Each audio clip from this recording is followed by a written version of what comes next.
O horn-decked beast from higher sphere delivered, take root inside the tower's sculpted keepers, and perched within, we beg of thee, rise.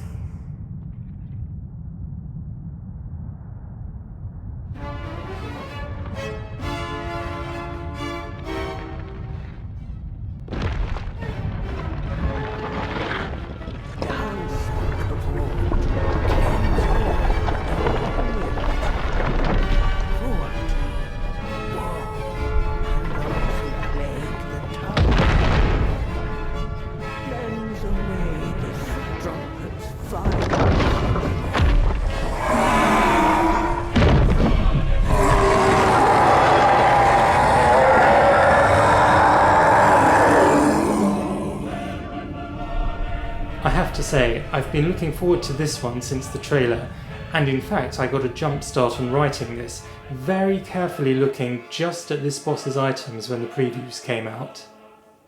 The Divine Beast Dancing Lion, despite being the first major boss most people encounter in the DLC, is as carefully designed and important in lore terms as the last bosses. Its design and in-game descriptions tell us a lot about the general backstory and reveal even more about the Crucible. Let's remind ourselves quickly of what the game tells us outright. This was a ritual dance that was turned towards martial ends to oppose Mesmer and his army. The dancers are described as messengers of the heavens whose rage mirrors the storms and furies of the sky. Try to keep this all in mind as we move forwards.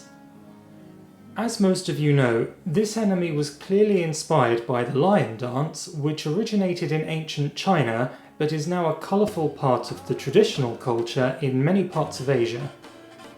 The Dancing Lion of Elden Ring has a lot in common with its real-life counterpart, both in terms of design and also its function in Japanese culture. And so, as we always say on this channel, understanding the real-life inspiration helps us fill in the complete picture that the game itself only hints at. Lions are, of course, not native to East Asia, but upon contact with them, the Chinese, like most other cultures, were quick to ascribe lions with the obvious symbolic values of strength and bravery. Buddhism absorbed the image of lions to evoke spiritual protection, particularly at the entrances of shrines and other important buildings. This is, of course, exactly where we find the Dancing Lion, guarding the way forward to Enir Ilim and the Gate of Divinity.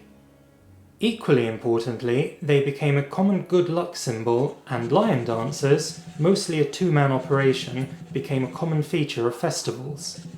They differ from dragon dancers in that the dragons are puppets on sticks, whereas the lion dance is a long costume, and usually performed with adapted martial arts steps. All these associations carried over into Japan, where they added their own twist and incorporated the performance into Shinto ritual as a sort of liturgical dance. The dance alternates between trance-like slow movements and faster passages, and the aim is to function as an emissary of the divine and to bring down blessings.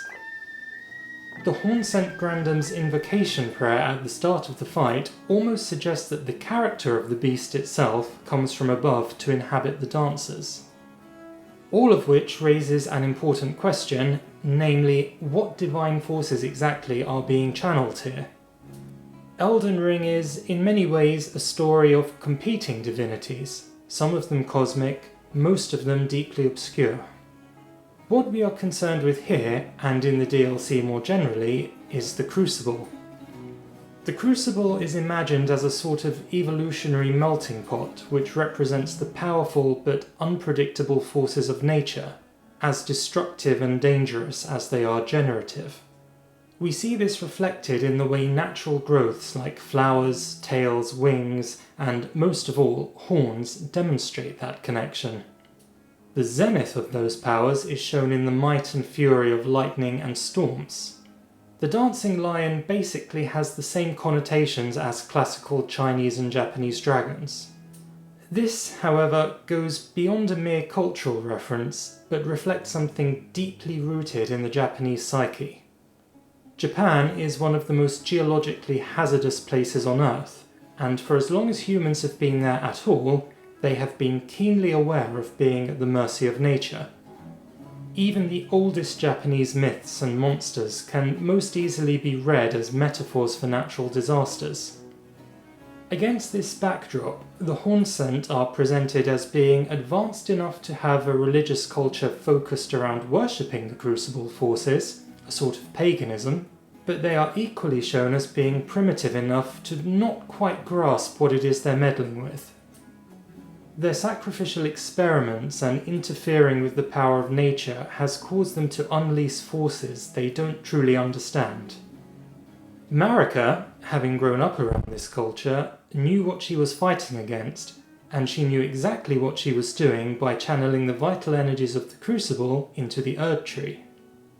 The crumbling, twisted shadow tree, grand though it is, cuts a sadly ironic figure by comparison.